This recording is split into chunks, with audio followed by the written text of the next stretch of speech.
Mesdames et messieurs, je vous remercie de votre attention. Je remercie aussi les organisateurs qui ont beaucoup travaillé sur ce symposium.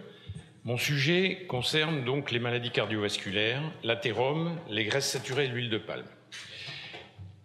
D'une manière générale, la première des questions, c'est de quoi parlons-nous? S'agissant des maladies cardiovasculaires, je rappelle que, et vous le voyez très bien dans ce schéma, que ce soit chez l'homme ou chez la femme, les maladies cardiovasculaires, c'est avant tout l'infarctus et l'accident vasculaire cérébral. Il faut garder ça en tête car, effectivement, ce sont des cibles, après, du point de vue épidémiologique, pour mesurer un certain nombre de risques. Les maladies cardiovasculaires sont polygéniques, multifactorielles et chroniques. Cela veut dire que c'est très complexe, que ça évolue sur des décennies et que donc on a une situation de santé publique qui nous montre des accidents cardiovasculaires chez un certain nombre de patients, mais par contre, la partie non visible de ces maladies est extraordinairement importante puisqu'elle est chiffrée par l'OMS à peu près 2 milliards d'individus qui sont porteurs de facteurs de risque majeurs. Donc ça, c'est très important à comprendre pour voir qu'on ne parle pas d'une maladie qui se communique comme une maladie infectieuse, d'une maladie subite, mais d'un processus chronique extrêmement long à se mettre en place et dont on va voir les complications maintenant. En effet, l'athérome, appelé aussi athérosclérose, artériosclérose, quelle est notre conception actuelle? Eh bien, dans le résumé que vous pourrez lire, j'ai parlé d'un moment paupérien. C'est, je pense, effectivement, un moment paupérien dans notre conception de l'athéromatose. J'ai commencé ma carrière avec une idée centrale qui était le fait que l'hypothèse majeure était l'hypothèse lipidique, c'est-à-dire que les lipides, les graisses donc, que l'on mange, vont directement dans la plaque d'athérome des artères, et c'est là le problème. Cette hypothèse est actuellement complètement fausse. En effet, entre ici l'alimentation et le risque cardiovasculaire, le risque notamment de maladie coronaire, qui est un marqueur puissant et extrêmement fiable, il y a des mécanismes biologiques intermédiaires. Et c'est là que se situe la grande problématique de l'athéromatose. Ce ne sont pas les graisses que nous avons dans l'alimentation qui vont directement provoquer ce risque, ce sont les différents éléments de l'alimentation, qu'ils soient protecteurs ou dangereux, qui, à travers des mécanismes intermédiaires, vont entraîner la constitution des plaques d'athérome. Et ces mécanismes, je vous les ai listés. Il y a le niveau des lipides, il y a la pression artérielle, les tendances à faire des caillots, le rythme cardiaque, la fonction endothéliale, l'inflammation, facteur majeur, les hyperglycémies et les conséquences hyperinsuliniques, c'est-à-dire en fait tout ce qui est insulino-résistance et diabète, ainsi que le stress oxydatif et le niveau de l'homocystéine. Vous voyez qu'il y a beaucoup de choses qui interviennent, c'est multifactoriel. Alors, la plaque d'athérome, c'est une inflammation chronique. Ici, vous avez la lumière du vaisseau, ici la couverture par les cellules endothéliales du vaisseau, et là vous avez la plaque d'athérome. Je ne vais pas m'étendre longuement là-dessus, mais je vais insister sur le fait que la croissance de la plaque est liée au processus inflammatoire et immunitaire. C'est très très important parce que c'est une donnée qui est quand même relativement récente. Ces processus inflammatoires sont liés à la présence de cellules comme les macrophages qui se chargent, qui sont des cellules de défense, qui se chargent d'un certain nombre de particules lipidiques et qui vont faire croître cette plaque que vous voyez ici. Et en la faisant croître, ils vont progressivement, je vous rappelle que la lumière est ici, progressivement obstruer la lumière. Mais il y a beaucoup plus grave, la plaque peut se rompre pour des raisons mécaniques de pression à l'intérieur de la plaque et entraîner rupture, bien sûr, de cette plaque, vous la voyez ici, et issue de sang, avec accumulation de sang à l'extérieur et embolie ou occlusion du vaisseau. Alors, en réalité, ça ressemble à quoi? Voilà à quoi ça ressemble. Ceci est une plaque carotidienne. J'ai préféré une plaque carotidienne parce qu'on ne fait plus beaucoup d'endartériectomie coronaire, on fait surtout des endartériectomies au niveau de la carotide, pour un AVC. Cette personne a 41 ans. Elle fume depuis l'âge de 14 ans, c'est une femme, elle a pris la pilule aussi en même temps, et elle a fait un accident vasculaire cérébral dont elle a fort heureusement récupéré. Elle a été opérée, vous voyez ici, la plaque d'athérome, avec ses complications, l'hémorragie intraplaque dont je vous ai parlé, et ici un caillot, là je le dessine, qui est sur la plaque, avec une lumière qui est extrêmement réduite, et la sténose était à plus de 90% du vaisseau. Donc voilà ce que c'est que l'athérome. Vous imaginez bien que ça ne se produit pas en 8 jours. Donc une maladie polygénique, polyfactorielle, extrêmement chronique, mais qui aboutit à des conséquences dramatiques. Pourquoi l'inflammation est importante? Je rappelle simplement ce point. Vous prenez 100 malades, au bout de 8 ans, il y en a 4 qui ont fait un accident cardiaque. Ces 4 ont certes du cholestérol, mais ils ont surtout un marqueur puissant, la CRP, qui est élevé, un marqueur de l'inflammation. Donc si vous avez un état inflammatoire, vous allez avoir des maladies cardiovasculaires symptomatiques. Vous allez faire des AVC, faire un infarctus. Si par contre vous avez un cholestérol élevé et une inflammation très basse, eh bien il y a sur 100 malades, il y en aura un seulement qui va faire un accident, 1,5. Donc ça fera 12 malades sur 100. Ça fera 1 malade, 2, et donc ça fait 12 malades sur 1000, donc qui fera un accident. Donc vous voyez, il y a une grande différence, et donc le contexte inflammatoire est très très important. Alors, quelle preuve avons-nous que les graisses saturées ont une responsabilité dans cette lésion que je vous ai montrée? Et là, c'est très important, ça a été très bien décrit par M. Le Cerf, je vais aller assez rapidement pour vous montrer le basculement de notre conception. Ce basculement, il est le suivant. Voilà ce que Willett nous rapporte, il a réarrangé un petit peu les données de Case de 80, et il nous montre donc, bien sûr, que vous avez une corrélation entre le pourcentage de calories que vous consommez en graisse saturée et l'incidence des maladies cardiovasculaires, enfin l'incidence de la mortalité et des maladies coronaires sur 10 ans, plus exactement. C'est pour ça qu'il a remanié un petit peu la plaque. Donc, si vous prenez le nombre de maladies coronaires ici, sur 10 ans, chez 10 000 hommes, et que vous prenez ici la quantité de graisse saturée, vous avez une corrélation. Vous noterez qu'il n'y a pas la France dans ce papier. On a, à partir de là, vraiment construit tout un tas de recommandations, tout un tas de produits industriels. C'était l'ère du low fat. Il fallait diminuer les graisses. Saturées ou pas, il fallait diminuer les graisses. En réalité, on a vécu sur cette conception pendant un certain nombre d'années. On a vécu sur cette conception essentiellement parce que c'est très difficile de changer. On s'en aperçoit dans toutes les étapes de notre vie. Donc c'était assez confortable de considérer que les graisses qu'on mangeait étaient finalement les graisses qu'on retrouvait dans la plaque que je vous ai montrée. Les choses sont un peu plus compliquées.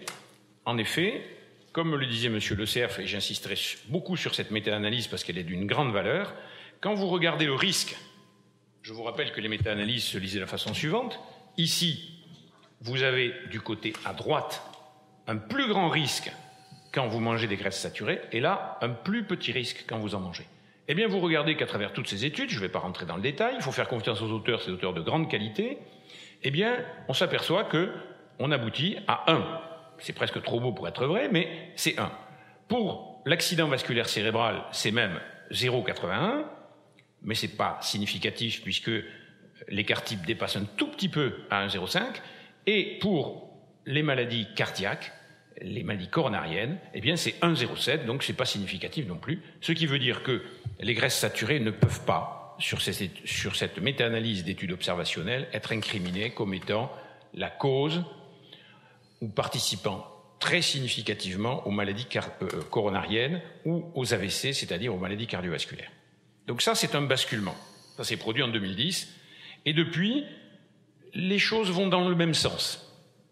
Alors, nous avons parlé des maladies cardiovasculaires, nous avons parlé de l'athérome. Qu'est-ce que c'est l'athérome? La place des graisses saturées dans le risque athéromateux. Nous en arrivons, bien sûr, dans l'ensemble des graisses saturées, il y a l'huile de palme. Alors, qu'est-ce que l'on a comme preuve de la responsabilité de l'huile de palme dans l'athérome? Et d'autre part, question très très importante en nutrition, car comme le disait M. Le Cerf, personne ne reste sans manger. Si vous ne mangez pas d'huile de palme, vous allez manger autre chose. Alors, les preuves, bien écoutez, je vais simplifier, présenter uniquement cette étude qui me paraît intéressante. Quand vous étudiez à l'intérieur des graisses saturées, le risque lui-même cardiovasculaire, en fonction du type de graisse saturée, vous vous apercevez assez facilement que, sur cette étude, les graisses qui sont des graisses d'origine végétale, ainsi que le beurre, c'est-à-dire les graisses saturées du beurre, n'augmentent pas significativement le risque. Bon, jusque-là, ça correspond à ce qu'on a dit précédemment. En revanche, quand on dissocie les graisses saturées issues des carcasses animales, c'est-à-dire qu'elles soient dans le muscle ou autour des organes et qu'on les utilise pour justement faire des produits ou cuisiner, et les graisses des produits laitiers qui sont au-dessous, eh bien il y a un effet dissocié. On s'aperçoit que avec les produits animaux, on a un sur-risque, et avec les produits laitiers, on a un sous-risque. Alors, je ne rentrerai pas dans les détails de ça, mais vous comprenez bien que dans une méta-analyse, tout ceci s'annule, évidemment. Mais c'est intéressant parce que ça permet de voir que, finalement, bon, les graisses végétales, comme l'huile de palme, n'ont pas un sur-risque majeur. En revanche, pour des raisons qu'a effleuré M. Le Cerf, effectivement, c'est assez complexe, c'est la question de la position des acides gras, mais aussi parce qu'il y a d'autres facteurs qui interviennent, notamment le calcium et les peptides hypotenseurs qui baissent la tension artérielle dans les produits laitiers. Il y a d'autres facteurs qui viennent modifier un petit peu l'effet des acides gras saturés. Donc il y a les effets des acides gras saturés et puis les effets des autres facteurs de l'alimentation qui peuvent jouer un rôle. Quoi qu'il en soit, pour le sujet qui nous occupe, vous voyez bien que ce n'est pas vraiment une question d'huile de palme. Ce n'est pas non plus une grosse question de répartition, puisque vous voyez qu'entre les produits laitiers, ici, et la viande, bon, il y a beaucoup plus de stéarique, effectivement, ici. Ça peut expliquer un certain nombre de choses, puisque le stéarique, vous le savez, plutôt peut-être pas, mais ça a un rôle quand même dans la thrombogénicité, c'est-à-dire la capacité à faire des caillots. Et on sait que pour avoir une maladie cardiovasculaire, il faut à un moment donné faire des caillots. Donc ça peut être une explication, mais je le répète, c'est multifactoriel, il y a beaucoup d'autres aspects, et concernant l'huile de palme, on a très peu de données qui permettent de l'incriminer. Alors, que se passe-t-il si on substitue? Ça, c'est très intéressant parce qu'il faut quand même se poser la question. Notre principe en médecine, c'est primum non nocere. Donc, si je donne un conseil, il ne faut pas que ça précipite le patient dans quelque chose de plus grave. Je dois évaluer le rapport bénéfice-risque. Je lui dis, écoutez, regardez les étiquettes d'huile de palme. Si ça conduit à ce qu'il se précipite sur des nutriments qui vont augmenter le risque, j'ai perdu. Et lui aussi. Qu'en est-il alors? Eh bien, si on substitue par des acides gras trans, je le rappelle parce que M. Le Cerf a dit qu'on en mangeait presque plus, c'est exact, mais enfin on en mange un petit peu encore. Donc il faudrait peut-être s'occuper du résidu, du risque résiduel, même s'il est faible. Mais ce qui est certain, c'est qu'avec l'acide gras trans, on a une augmentation du risque cardiovasculaire qui est énorme. Alors vous me direz, c'est Franck Hu, c'est un type absolument incontestable, mais c'était en 97. Ben, il y a une méta-analyse, comme toujours, et je vous rappelle que si les acides gras trans sont mauvais, c'est à droite. Bah, regardez, hein, c'est pas compliqué. Vous voyez, ça augmente le risque. Ça augmente le risque. Et certaines études ont montré que ça l'augmentait beaucoup. Donc là, sur les acides gras trans, il faut vraiment faire un effort pour ne surtout pas substituer. Et comme le disait M. Le Cerf, effectivement, le fait que l'huile de palme ait servi de substitut aux acides gras trans est plutôt une très bonne chose pour nous tous.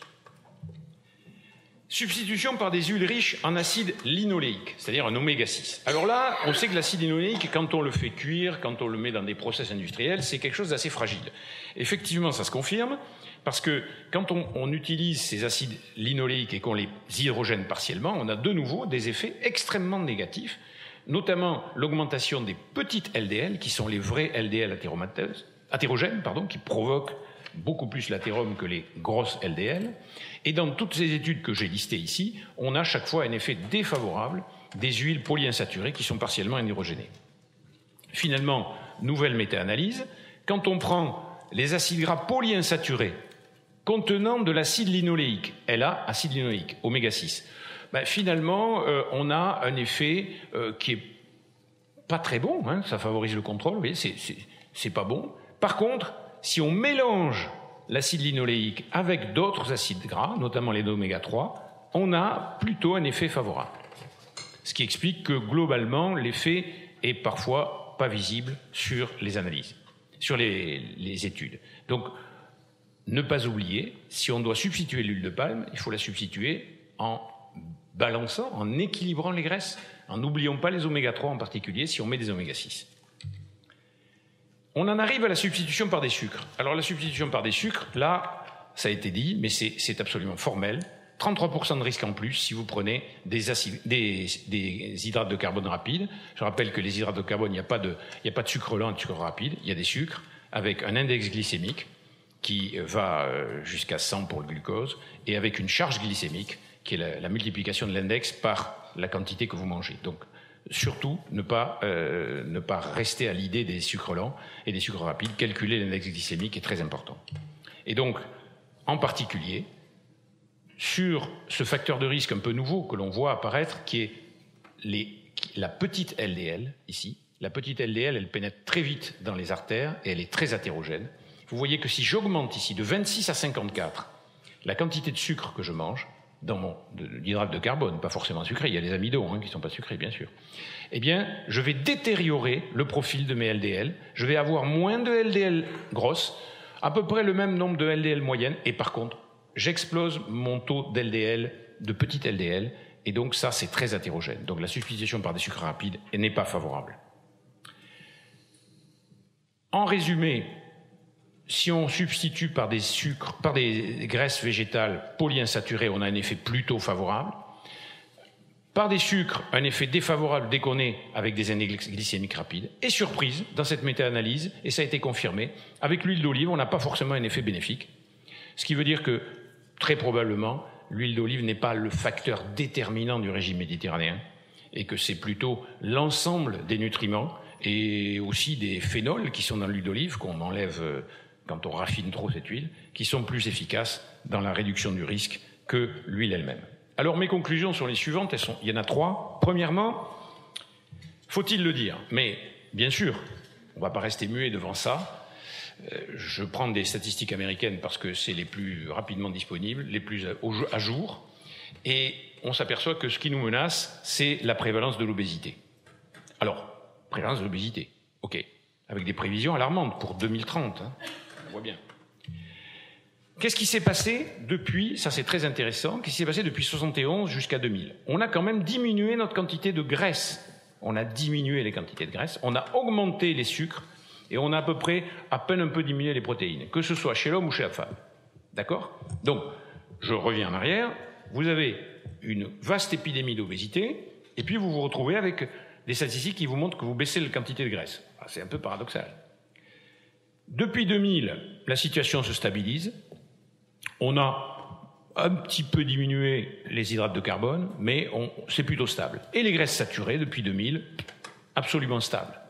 Donc, on peut difficilement considérer que ce soit les graisses saturées qui soient à l'origine de l'épidémie d'obésité. Bien évidemment, vous l'imaginez.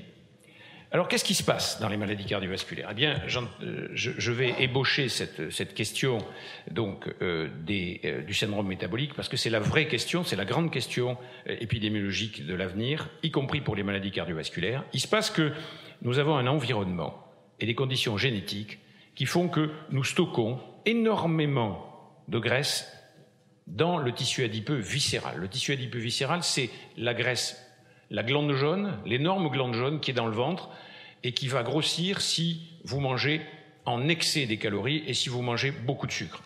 Cette augmentation de la graisse jaune dans le ventre, cette obésité viscérale, c'est un Français qui l'a découvert, Jean Vague, il y a fort longtemps, et ce sont des Américains qui l'ont publicisé au maximum, puisque c'est Riven qui lui a même donné son nom. Mais c'est un Français, n'oublions pas, qui a bien décrit au départ cette différence entre la répartition des graisses, qui est extrêmement hétérogène et diabétogène. Cette graisse viscérale entraîne un certain nombre de conséquences physiopathologiques. L'inflammation, une diminution à lyser les caillots, donc à faire disparaître les caillots, un effet prothrombotique, donc pro-caillots, une augmentation de la pression artérielle, des particules lipoprotéiniques LDL petites et denses, qui sont très hétérogènes, et une hyperglycémie. Voilà ce qui, actuellement, est en train de produire des effets absolument catastrophiques au niveau mondial, qu'il s'agisse des pays développés ou des pays en voie de développement. Les facteurs actuels de l'athérome, les voilà, c'est pas l'huile de palme, c'est pas les graisses saturées, c'est l'excès calorique, la sédentarité, puisque l'humanité s'est assise. Je suis aujourd'hui debout, mais vous êtes assis depuis un moment, nous sommes tous assis, vous étiez assis peut-être dans votre voiture, vous allez repartir assis dans le métro, etc. On dépense beaucoup moins, on développe une obésité centrale, et n'oublions pas, on fume beaucoup. Ma deuxième conclusion, c'est que, bien évidemment, l'huile de palme ne peut pas être incriminé dans les maladies cardiovasculaires comme un facteur de risque. Il est évident que si vous mangez que de l'huile de palme, vous allez finir comme si vous mangez que du sucre diabétique, et de l'autre côté, vous finirez autrement. Les excès, y compris dans les modèles expérimentaux animaux, n'ont vraiment aucun intérêt du point de vue de la compréhension des choses. Pour réduire les maladies cardiovasculaires, il faut s'intéresser à l'environnement et à la génétique et aux conditions de vie, aux habitudes de vie. C'est ce qui est le plus important, puisque par ailleurs, comme l'a rappelé un des présentateurs, la France est ici. Depuis 1980, nous avons le taux le plus bas de l'Union européenne en maladies cardiovasculaires. Et vous voyez que l'introduction des statines n'a pas changé grand-chose. C'est un petit fait que je mets toujours en avant pour situer les choses. Donc, le premier grand sujet, c'est le tabac. Il est vraiment tabou parce que vous voyez qu'en France, nous sommes assez mal passés. Il n'y a que 16% qui vont avoir droit à un conseil de ne pas fumer. Tous les autres, on s'en occupe pas. C'est le conditionnement télévisuel qui interdit aux enfants d'avoir un poids normal, puisque vous voyez, ici on est en France, et qu'il y a une forte corrélation entre le nombre de publicités et le surpoids des enfants. Et en conclusion donc, je voudrais insister sur ces facteurs, parce que éduquer de manière ciblée est probablement l'avenir. C'est pourquoi l'AHA en a fait, pour son agenda 2020, un de ses objectifs principaux. C'est pas les statines, c'est pas les dilatations coronaires, c'est s'intéresser aux conditions de vie des gens et les modifier. L'Académie de médecine aussi, française, s'en occupe et est en train de développer un programme dans ce sens. Ce programme pourrait être le suivant: développer des conditions favorables, pas de tabac, manger correctement des fruits et légumes et des produits frais, être actif physiquement, suivre les recommandations et traiter rapidement les maladies cardiovasculaires, et ce, non pas dans le cadre de l'assurance maladie, mais dans le cadre de votre travail, de tout un tas d'organisations, partout où vous pouvez toucher les individus et modifier leur mode de vie. C'est le programme de l'AHA pour 2020 et il me paraît très intéressant. Je vous remercie de votre attention.